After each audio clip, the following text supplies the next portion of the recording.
All right, here, this one goes to Carl. I noticed something while calibrating and balancing and generally messing about with my drones yesterday.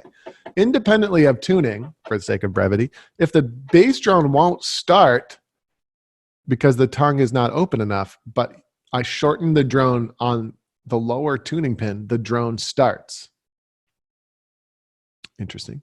Now, I understand that the tongue needs to be open enough to allow the air to pass through it, and that its flexibility creates a vibration we experience, blah, blah, blah, blah, blah, and the frequency, blah, blah, blah, blah. But if I don't change how open the tongue is, how does shortening the length of the drone make the reed tongue start to vibrate?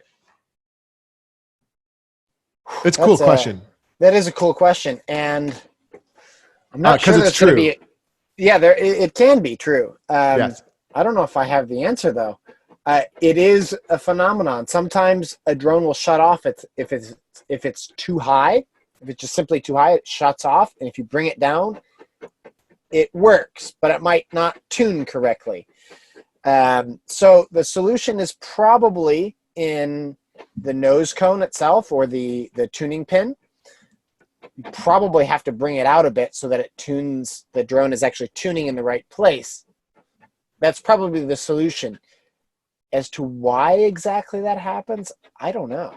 I think the answer is kind of like pointed to in the forum here. Like Tim Gatehouse has a friend who works in HVAC and has some thoughts regarding the back pressure that a longer run creates that might be onto something. And I think that's probably exactly what it is, right? So especially the bass drone, I think it's so long that, and the longer it gets, the more complications that we see with the way that the air travels.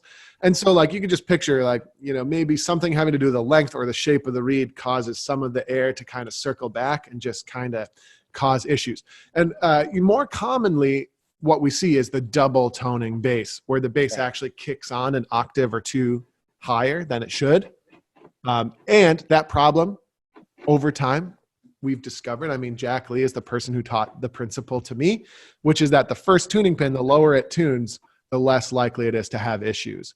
Okay, so something to do with the shape of the bass drone is causing that issue. Now, if a lot of people who play old legacy pipes or crappy pipes, who, I'll leave brand names out of it, will find that no matter what they do, their bass is always tuning up really high if they want it to sound good at all. And so, good luck. But generally speaking, we can maybe find a lower pitched bass reed that could help us get it to tune a bit lower, and just some trial and error. The other obvious thing to do is make sure that the top tuning joint is tuning nice and high, so that'll bring the other one lower.